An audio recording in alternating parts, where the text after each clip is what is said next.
Good morning બાળકો. તો આજે આપણે એક યુનિટ નંબર 7ના રીડ નંબર 2 સરસ મજાનું ચેપ્ટર છે. આપણે last time read number 1 complete કર્યું હતું. હવે રીડ નંબર 2 જેનું નામ છે સોલ્જર ટ્રુથ.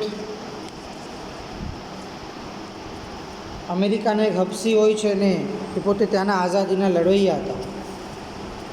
તો એની એક સ્ટોરી છે, ચિત્રમાં તમને સામે દેખાય છે. તેમણે ખૂબ મહેનત કરીને અથાગ પ્રયત્નો કર્યા. તો એમની મહેનતો, એમના પ્રયત્નો કેવા હતા તે હવે આપણે આ ચેપ્ટરની અંદર જોઈશું. સોજર્નર ટ્રુથ 1797 અને 1883 1883 એટલે એમનો જન્મ અને મૃત્યુ તમને આપ્યું છે. Was a black American freedom fighter and orator. અમેરિકાના એક બ્લેક અમેરિકન એટલે જેને હબસી કહેવામાં આવે છે, તે અમેરિકાના એક લડવૈયા પણ હતા અને ઓરેટર એટલે એક વક્તા પણ હતા, સારા વક્તા પણ હતા. She was born Isabella Bomefree in Ulster county. તેમનો જન્મ ઇઝાબેલા બોમ્ફ્રી નામે અલ્સ્ટર પ્રદેશની અંદર ત્યાં થયો હતો. ન્યૂયોર્ક કે જે પોતે ન્યૂયોર્કની અંદર આવેલું છે. The daughter of an African name Bomefree. જે એક આફ્રિકનના પિતા હતા પોતે, એમના ફાધર જે છે the daughter of an African name Bomefree, કે જે આફ્રિકન એક વ્યક્તિ હતા, એમની દીકરી એ પોતે આ સોજર્નર ટ્રુથ હતો. And woman cold Elizabeth. અને એલિઝાબેથ નામની માતાને ત્યાં એમનો જન્મ થયો હતો. ધ નીલેસ અન્ડરસ્ટૂડ આપણે પહોંચ્યા છીએ. About the age of 9 she was auction of an Englishman name John Neely. લગભગ 9 વર્ષની ઉંમરે તેમની ગુલામી તરીકે એક હરાજી કરવામાં આવી અને જ્હોન નીલી નામના અંગ્રેજને એને વેચી દેવામાં આવી. એટલે કે સોજર્નર ટ્રુથનો જન્મ થયો પછી 9 વર્ષની ઉંમર બાદ જ્હોન નીલી નામના વ્યક્તિને, એક ઇંગ્લિશમેનને ત્યાં આ છોકરીને વેચી દીધી. The Neely understood very little of her Dutch jargon.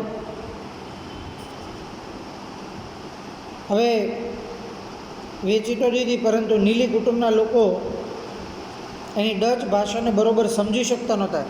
Jargon મતલબ ડચ, જાર્ગન એટલે ડચ ભાષા, પરંતુ જાર્ગન વર્ડ્સ એટલે અઘરા શબ્દો કે જેને ઇઝીલી સમજી ના શકાય.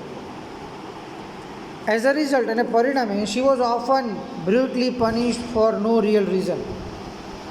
અને એટલા માટે જ આને કારણે કોઈ કારણ વગર જ એને વારંવાર સજા કરવામાં આવતી, પનિશમેન્ટ આપવામાં આવતી. ફોર નો રિયલ રીઝન, કોઈ ચોક્કસ કારણ પણ નહીં, બસ એમને એમની સજા થઈ જતી. Eventually Neely sold her to a fisherman who owned a tavern in Kingston. જો હવે ત્યાં જે વેચાઈ ગઈ હતી ફરી પાછી એક બીજી જગ્યા પર. એટલે નીલીએ શું કર્યું, એક માછીમારને ત્યાં વેચી દીધી કે જે ન્યૂયોર્કના કિંગસ્ટોનમાં એક દારૂનો ભઠ્ઠો હતો. એનો NY જે લખ્યું છે ને, NYનું પૂરું નામ છે ન્યૂયોર્ક. ટાવરેન ઇન કિંગસ્ટોન એટલે દારૂનો ભઠ્ઠો કિંગસ્ટોનની અંદર એ પોતે ચલાવતો હતો. એવા દારૂના ભઠ્ઠાવાળાને ત્યાં આ છોકરીને વેચી દીધી. અને એ છોકરી એટલે કોણ? આ Sojourner Truth. Here she acquired a idiomatic expression which came to mark her speech.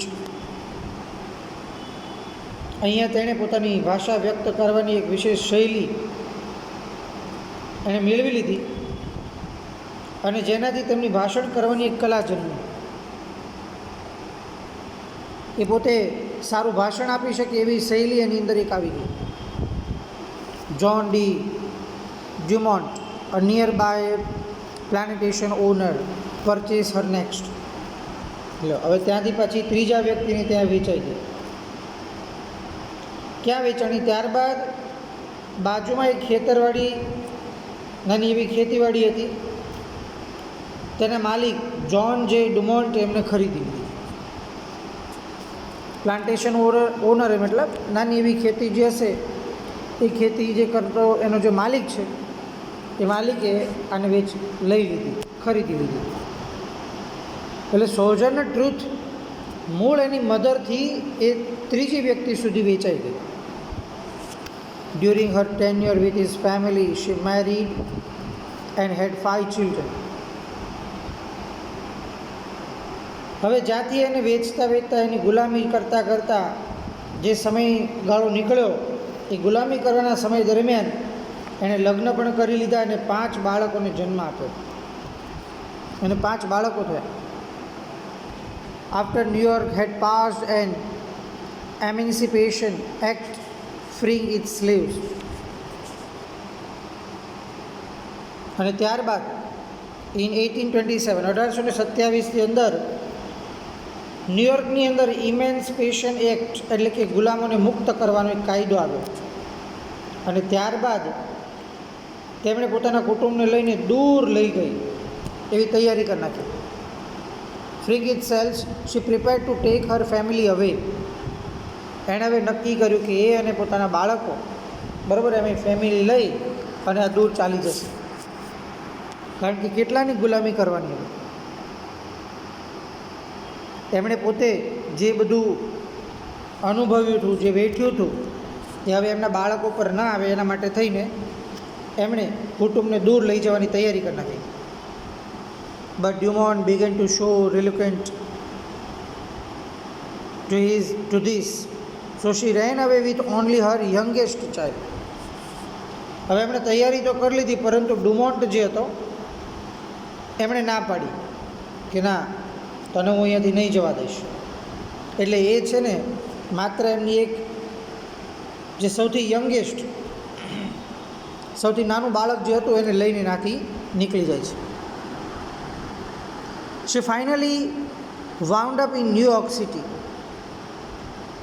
આખરે એણે ન્યૂયોર્ક સિટીની અંદર એ પોતે સ્થાયી થાય છે.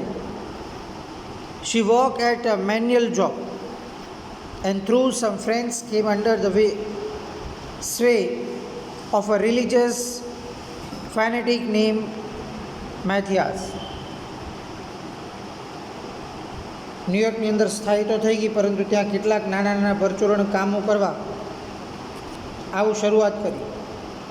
અને પોતાના કેટલાક મિત્રો દ્વારા જે આમ રિલિજિયસ ફેનેટિક એટલે ધાર્મિક દ્રષ્ટિએ જનૂન એવા મેનિયાસ નામના વ્યક્તિનો સંપર્ક કર્યો અને એ વ્યક્તિના અંડરમાં એ પોતે આવ્યા. મેનિયાસ નામના વ્યક્તિના અંડરમાં. આમાં મેથિયાસ લખ્યું છે, પરંતુ એક્ઝેક્ટલી છે ને એને મેનિયાસ બોલવામાં આવે છે. ડ્યુરિંગ ધ સિવિલ વોર, અમેરિકાની અંદર એક ગૃહ યુદ્ધ થયું એ સમય દરમિયાન. Truth brought gift for the soldier with money raised from her lectures and help fugitive slaves and find work and housing. એક સિવિલ વોર થયું એ દરમિયાન આ સોજર્નર ટ્રુથે પોતાને જે પણ સ્પીચો જે આપવા જાય અને ત્યાંથી જે પણ રકમ મળે એ સૈનિકોને ભેટ કરતા, એમની માટે કંઈક ને કંઈક ખરીદી લેતા અને જે પણ ભાવેડું સૈનિકો છે એને કામ કરવા આપવામાં અને રહેઠાણ આપવામાં મદદરૂપ બનતા. આફ્ટર ધ વોર, જેવું યુદ્ધ પૂરું થયું, she continued her tirade for the Lord and against racial injustice.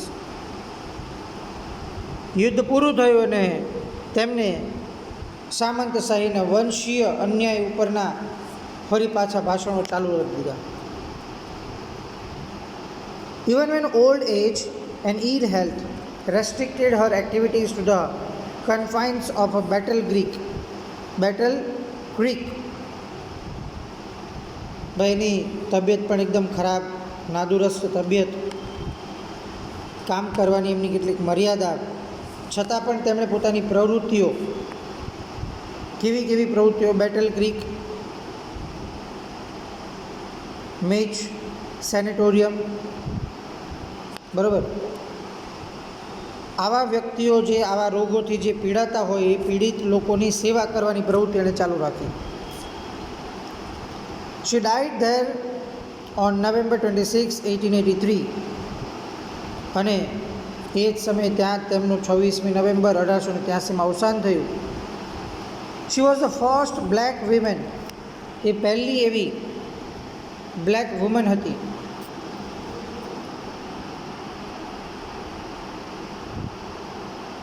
to sue and win against the white, કે જેમણે ગોરા લોકોની સામે લડી અને એમાં જીતી પણ કરી. આ પહેલી એવી સ્ત્રી હતી. Here one of her famous speeches entitled Ain't I a Woman? અહીંયાને એક સરસ મજાની એક સ્પીચ આપવામાં આવી છે.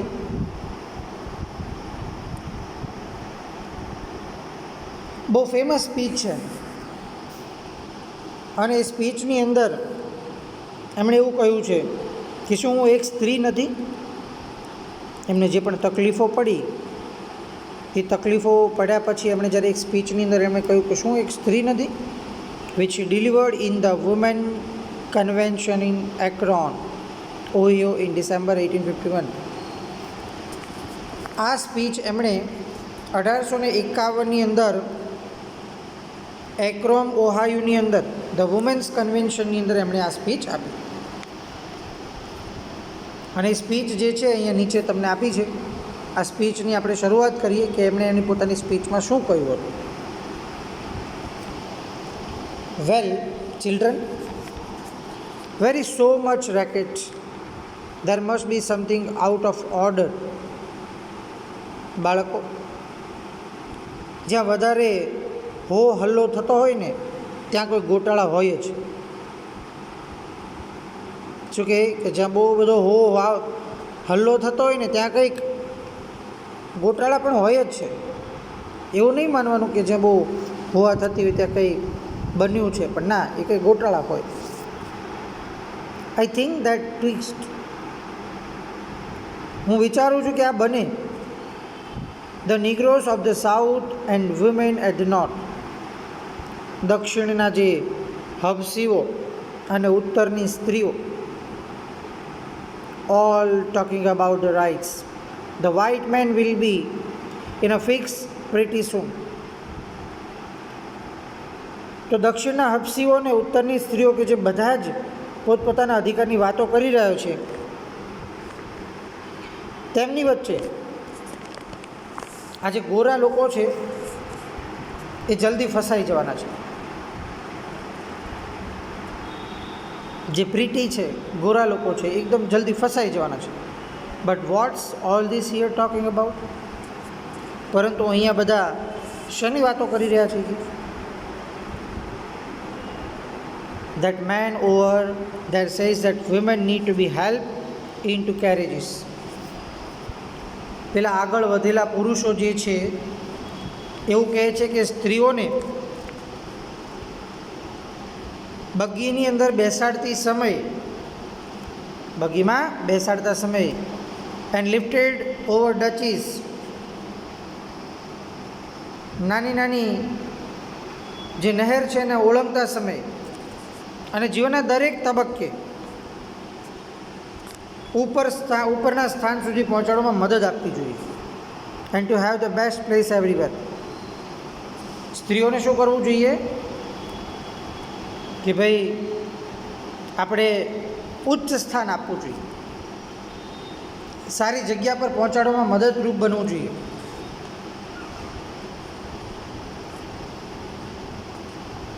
પરંતુ ખરેખર છે ને, સ્ત્રીઓને કોઈએ આવું ઉચ્ચ સ્થાન એ સમયે આપ્યું જ નથી. કોઈએ પણ આગળ આવવામાં મદદરૂપ બન્યા જ નથી.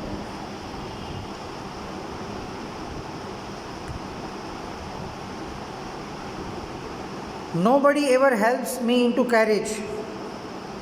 શું કહે છે કે ક્યારે મને કોઈએ મારી જિંદગીની અંદર બગીમાં બેસાડવામાં મદદ કરી નથી.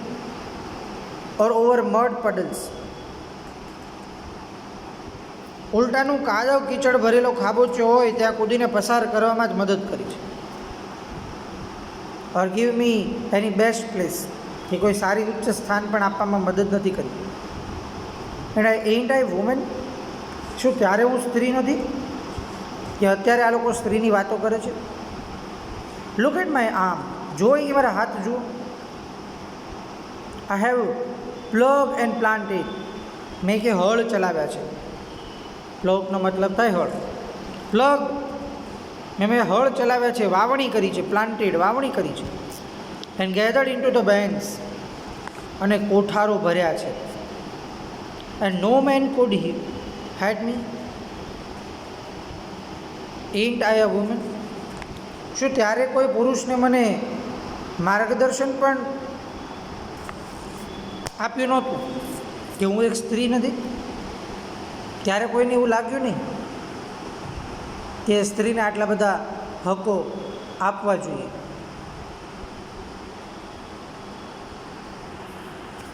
આઈ could work as much and eat as much as man. હું પણ એક પુરુષ જેટલું જ કામ કરી શકતી અને એના જેટલો જ ખોરાક લઈ શકતી હતી. When I could get it, જો એ મને મળી રહેતું. And bear the lash as well, અને સાથે સાથે એ કે મને ચાબુકના ફટકા પણ પડતા ત્યારે. એન્ડ એન્ટ આઈ વુમેન, તો ત્યારે હું સ્ત્રી નથી કે જ્યારે મને આ લોકોએ આવી રીતે ચાબુકના ફટકા મારે. આઈ હેવ બોર્ન 13 ચિલ્ડ્રન, એ કે મેં તેર બાળકોને જન્મ આપ્યા છે. And seen most of sold off to slavery, અને એમાંના લગભગ બધાને ગુલામ તરીકે વેચાતા પણ જોયા છે. મારા બાળકનો જન્મ થાય, થોડા ઉંમર થાય એટલે જે મને ગુલામ તરીકે લાવ્યો હોય એ માણસ એને વેચી દે.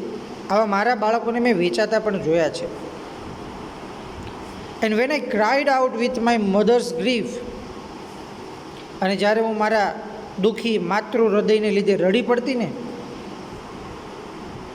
નન બટ જીસસ હિયર્ડ મી, એવા સમયે મને મારા ભગવાન ઈસુ સિવાય કોઈ સાંભળતું નહોતું. And ant I a woman, શું ત્યારે હું કોઈ સ્ત્રી નથી? Then they talk about this thing in the head. What these they call it? પછી તો તેઓના મગજની અંદર રહેલી પેલી વસ્તુની વાત કરે છે. શું છે કે આ બધું શું કહે છે તેઓ તેને? What's this they call it, શું કહે છે એમને? એટલે શ્રોતામાંથી એક વ્યક્તિ બોલે છે કે આને બુદ્ધિ કહેવાય, ઇન્ટેલેક્ચ્યુઅલ કહેવાય. મેમ્બર ઓફ ઓડિયન્સ વિસ્પર, શ્રોતાઓની અંદર એક વ્યક્તિ બોલે છે કે આને બુદ્ધિ કહેવાય. ધેટ્સ ઇટ, હા એ જ શબ્દ. હની, મધુર લાગે, મીઠો લાગે. What's that got to do with the women's right or Negroes right? પણ બુદ્ધિને તો સ્ત્રીના અધિકારો કે હબશીઓના અધિકાર સાથે શું લેવા દેવા? If my cup want hold but a pant and your holds a quarter, wouldn't you be mean not to let me have any little half measures full?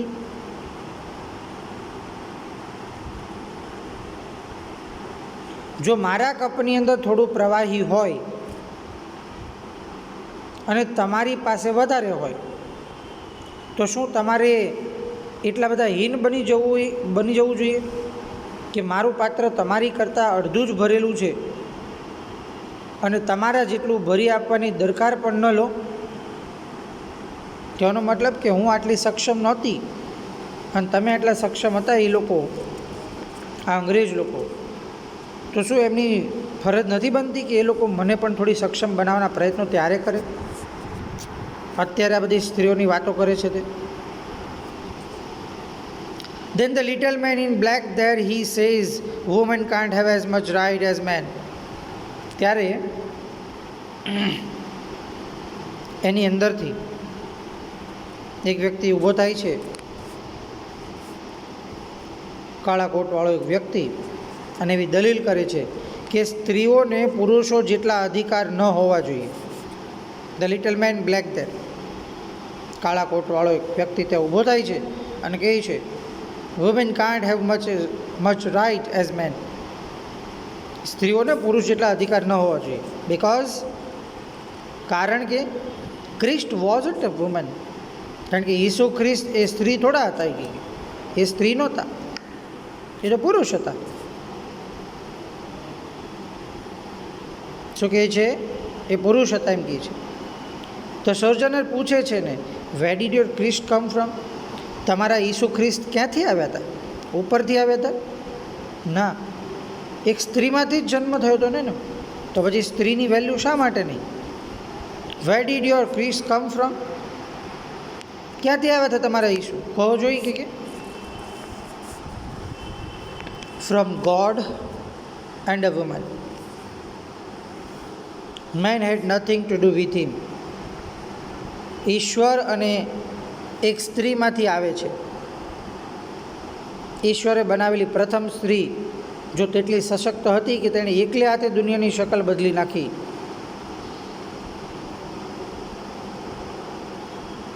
શું કહે છે? Man had nothing to with him. If the first woman God ever made was strong enough to turn the world upside down all alone, these women together ought to be able to turn it back and get it right side up again. શું કહે છે અહીંયા કે જો ઈશ્વરે બનાવેલી પહેલી સ્ત્રી એટલી બધી જો સશક્ત હોત કે તેણે એકલે હાથે દુનિયાની શકલ બદલી નાખી, તો આ મારી બેસેલી આજની જે આ સ્ત્રીઓ છે એ પણ એટલી જ સક્ષમ છે કે સાથે મળીને દુનિયાનું આ બગડેલું ચિત્ર પણ પાછું સુધારી દે. And now they is asking to do it. અને હવે આ સ્ત્રીઓ કામ કરવા માંગે છે. The men better let them. મહેરબાની કરીને પુરુષો સ્ત્રીઓને સાથ આપો, સહકાર આપો. obliged to you for hearing me. મને સાંભળવા માટે હું તમારી ઋણી છું. and now old sojourner ain't got nothing more to say. અને હવે આ વૃદ્ધ સોજનર પાસે કહેવા જેવું વધારે કંઈ રહ્યું નથી, પણ સ્ત્રીઓ માટે તમે કંઈ કરો, એમને સપોર્ટ કરો, એને હેલ્પ કરો, એવું આ સોજનર ટ્રુથ આપણને આ ચેપ્ટરના અંદર સમજાવે છે. ઓકે, તો બાળકો અહીંયા આપણું આ સોજનર ટ્રુથ યુનિટ નંબર 7 કમ્પ્લીટ થયું. યુનિટ નંબર 7ની અંદર રીડ 1 અને રીડ 2 આપણા બંને આજે અહીંયા કમ્પ્લીટ થાય છે. ઓકે, ચાલો તો આજે આપણે અહીંયા રાખીએ. બાકીનું જે પણ છે તે નેક્સ્ટ લેક્ચરની અંદર ફરી પાછા જોઈશું. Okay, bye, have a nice day.